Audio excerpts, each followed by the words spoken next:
हाय दोस्तों, कैसे आप लोग। और एक टॉपिक जो अभी भी चर्चा का विषय बना हुआ है और जिसके ऊपर अभी तक लोग समझ नहीं पा रहे हैं और डरे हुए भी हैं।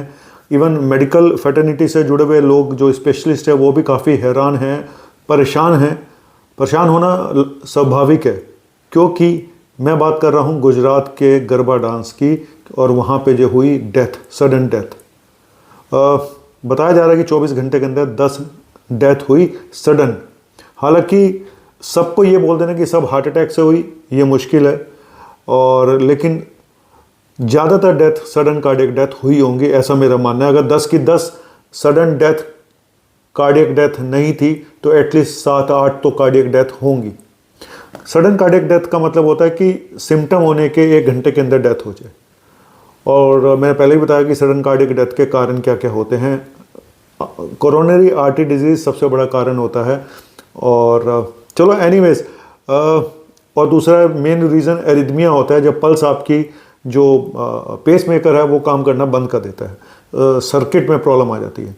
लेकिन ये गरबा में ही क्यों हुआ? सबसे बड़ा सवाल यही कि गरबा में ही क्यों हुआ। डांस तो भारत में शादियां होती हैं और इतनी सारी शादियां होती हैं, एक साथ होती हैं, एक एक दिन में हज़ारों शादियां दिल्ली में होती हैं। तो हमने कभी नहीं ऐसा सुना कि इतने सारी डेथ अचानक एक ही रात में दिल्ली में हो गई और डांस करते करते। तो ऐसा गरबा में क्या खास बात है? तो जो मैंने रिसर्च करी है आज थोड़ी बहुत, जो मैं पढ़ के आया हूँ थोड़ा बहुत, आज आपको भी बताने जा रहा हूँ। पहली चीज़ तो ये कि आखिर गरबा डांस में ऐसी खास बात क्या थी और क्या है कि जिसकी वजह से इतना सब हुआ। क्या गरबा कुछ अलग है? जी हाँ, गरबा कुछ अलग इसलिए है कि गरबा, एक तो मुझे जहाँ तक मुझे नॉलेज है कि 1 घंटे का लगातार डांस होता है, 1 घंटे का लगातार डांस होता है। दूसरा, डांस करने में सारे लोग आते हैं, कपल्स होते हैं, है ना, और हर एज के लोग आते हैं। अगर आप जिम में जाते हो तो आप जिम वाले होते हो, आप एक फिटनेस फ्रीक होते हो, ठीक है, ये मेरी बात ध्यान से सुनना। आप फिटनेस फ्रीक होते हो, आप जिम में जाते हो। हालांकि जिम में भी काफ़ी डेथ हुई हैं, लेकिन यहाँ जब आप गरबा खेलने के लिए आ रहे हो तो गरबा में हर टाइप के लोग होंगे। सुस्त लोग भी होंगे, सीडेंट्री लाइफस्टाइल वाले भी होंगे, ठीक ठाक भी होंगे, मोटे भी होंगे, पतले भी होंगे, है ना, बीमारियों वाले भी होंगे, नॉन बीमारियों वाले भी होंगे, जिनको पहले से मेडिकल इलनेस है वो भी होंगे। हर तरह का इंसान होगा। और गरबा में खास बात यह है, गरबा 1 घंटे का अगर डांस होता है लगातार तो 10 दिन का ये कार्यक्रम होता है, नवरात्रि का 10 दिन का। डाइट भी चेंज हो जाती है, हम ज़्यादातर कार्ब डाइट पे आ जाते हैं। और 1 घंटे का गरबा डांस मालूम है कितनी कैलोरीज बर्न करता है? कम से कम 400 से 500 कैलोरीज बर्न होती हैं 1 घंटा डांस करने में। बताया जाता है जो लोग जिम जाते हैं, जुम्बा करते हैं, तो जुम्बा से कम नहीं है गरबा डांस। और लगातार आपको गोल गोल गोल गोल गोल गोल घूमना पड़ता है। उसके साथ में फिर आपके बाजू के मूवमेंट्स होते हैं जो हाथ में आप डांडिया लेके खेलते हो। और 1 घंटा लगातार करना बहुत एक्सरसाइज वाला काम है, बहुत एक्सर्शन का काम है, आसान नहीं है। लेकिन जो लोग को आदत नहीं होती एक्सरसाइज की, उनके लिए प्रॉब्लम आती है। जिन लोगों को एक्सरसाइज की आदत नहीं है, क्योंकि ये जैसे आप जिम में भी जाओ तो हम हमेशा बोलते हैं कि जब आप जिम में जाओ तो स्लो एंड स्लोली अपने स्टेमिना को बढ़ाएं। एक ही दिन में जाके ये नहीं कि आधा घंटा जाते ही पहले दिन आधा घंटा आप ट्रेडमिल पे शुरू हो गए और शुरू हो गए। क्योंकि ये जो लोगों के हार्ट हैं, अब वो मैं पहले भी बोल चुका हूँ कि अब ये हार्ट वो पहले वाले हार्ट नहीं रह गए हैं।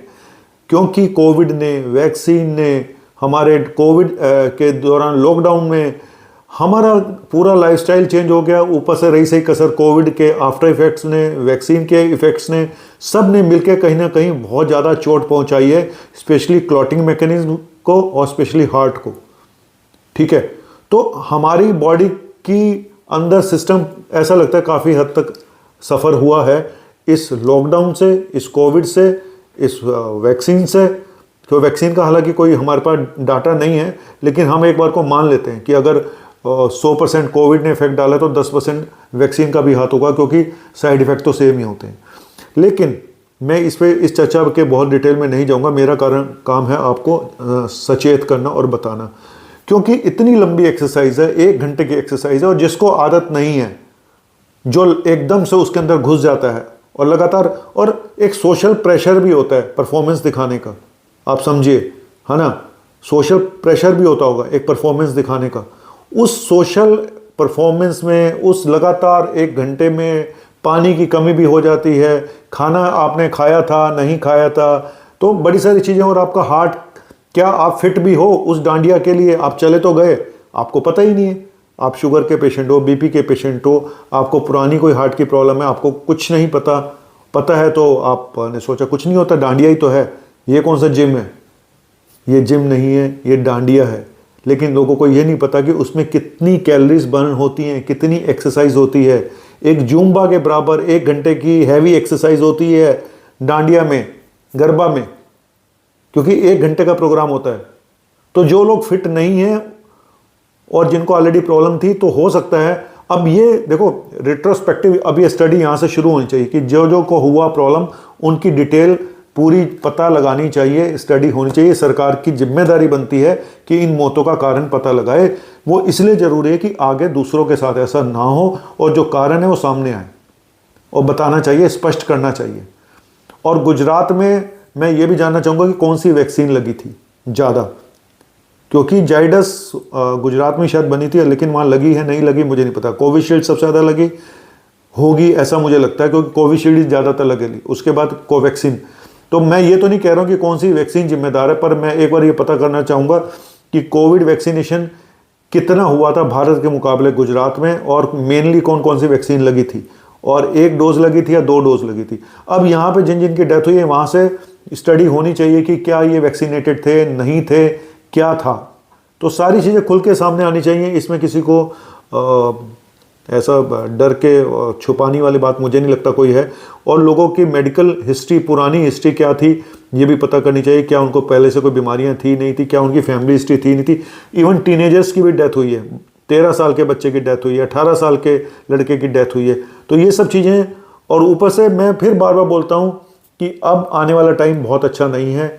जिस तरह से अब हमारे टीनेजर्स का लाइफस्टाइल है, जो बाहर का खाना पीना बहुत बढ़ गया है, खास तौर से फूड डिलीवरी ऐप जो घर पे फटाफट आ जाते हैं, ऊपर से ड्रग्स, स्मोकिंग इतनी कॉमन हो चुकी है कि हर दूसरा लड़का इस समय स्मोक कर रहा है। हर दूसरा लड़का 16 साल से ऊपर हर दूसरा लड़का स्मोक कर रहा है। मैं आपको बता रहा हूँ 50% से ज़्यादा जनता इस समय स्मोकर्स हो चुके होंगे, ये जो यंग जनरेशन है। और एक बार आदत पड़ी है तो छूटती नहीं है। पहले आप सोशली स्मोक या ड्रिंक करते हो, धीरे धीरे वो आदत बन जाती है। तो मैं ये तो नहीं कह रहा हूँ कि वहाँ पे जो डेथ हुई उसके पीछे स्मोकिंग था, उसके पीछे ड्रग्स थी, लेकिन मैं जनरल बात कर रहा हूँ कि आने वाला टाइम बहुत ख़राब है। इस कोविड ने नमक जले पे नमक का काम किया है, जलती आग में घी का काम किया है। आप समझ लो मैं क्या कहना चाहता हूँ। अगर आप में से कुछ लोग अभी भी चाहते हैं अपनी लाइफ को ठीक कर लें तो बहुत मेहनत करनी पड़ेगी और इन सब चीज़ों से निकलना पड़ेगा। बहुत एक्टिव लाइफस्टाइल करना पड़ेगा, 1 घंटा अपने आप को देना पड़ेगा और अपने मेडिकल टेस्ट जाके सब कराने ज़रूरी हैं। अब ज़्यादा ज़रूरी है, पहले शायद उतने ज़रूरी थे। पहले हम कहते थे 40 साल के बाद टेस्ट ज़रूरी है, अब मैं बोलूँगा 20 साल के बाद सारे टेस्ट ज़रूरी हैं। सीधा 40 से 20 पे आ गया हूँ मैं। 10 साल मैंने कोविड की वजह से कम किए। हर एक डिके में 2 साल एज कम हो जाती है हार्ट अटैक की। हर एक 10 साल के बाद ऐसा होता है, डिके नहीं, हर 10 साल के बाद 2 साल एज कम हो रही है हार्ट अटैक की। आप समझ लीजिएगा। चलिए, थैंक यू वेरी मच। और प्रे करता हूँ कि दोबारा ऐसा ना हो। लेकिन गरबा और मौत जो ये हुई हैं, इनका आपस में गरबा ही क्यों, इसीलिए मेरा दिमाग गया। तो मैंने पता करा कि आखिर कितनी बर्न होती हैं एक्सरसाइज। और दूसरा मैंने ये भी बताया था कि जो डीजे का शोर है, जो नॉइस पॉल्यूशन है, ये सब कहीं ना कहीं बहुत प्रॉब्लम करते हैं। आप जाके खड़े हो जाओ एक डीजे के आसपास, कभी धड़ाम से जो आवाज़ आती है ना, आपका लगता है हार्ट अटैक अब हुआ कि तब हुआ। तो ये भी एक कारण हो सकता है। कारण बहुत सारे हो सकते हैं। तो मैंने कोशिश की है कि स्पेशली कि कैलोरी बर्न कितनी होती है, कितने घंटे का ये समारोह होता है, तो सारी चीज़ें काउंट करती हैं। आपकी पर्सनल फिटनेस कैसी है। तो थैंक यू वेरी मच। बाकी तो रब राखा वो ही बताएगा कि क्या सच है और क्या झूठ है। लेकिन डर तो गया इंसान, एक बार को बहुत ज़्यादा डर चुका है। क्योंकि अब नाचने से पहले बोलते हैं जी सर, नाच जहाँ पे भी ये इंतज़ाम है वहाँ पे एक डिफिब्रिलेटर होना चाहिए। यार ऐसे कैसे लाइफ चलेगी क्या? शादी के ब्याह में जनरेटर होता है, जनरेटर की बगल में डिफिब्रिलेटर पड़ा हुआ है। लोग अंदर जाने से पहले ही डर जाएंगे, ये क्या रखा हुआ है जी। वो अगर आपको हार्ट अटैक हो गया, आपकी छाती पे रख के दबा देंगे, बंदा तो वहीं सगन भूल जाएगा, बाहर ही दे के निकल लेगा, भाई ये सगन रख ले तू, मैं तो जा रहा हूँ, मेरा डिफिब्रिलेटर रख दिया उठा के। हम क्या मरने के लिए आए हैं यहाँ पे? तो ऐसी बातें होंगी अगर आप ऐसा कोई समारोह करते हो और बाद डिफिब्रिलेटर रखा हुआ। कहना बड़ा आसान है कि हम डीसी करंट दे के मरीज की जान बचा सकते हैं। जो अंदर आ रहे हैं ना, वो डीसी मशीन को देख के, उस डिफिब्रिलेटर को देख के पहले ही वापिस हो लेंगे। प्रैक्टिकल बात बता रहा हूँ, कहने को बहुत आसान है, भाषण देने बहुत आसान है। थैंक यू, शुक्रिया।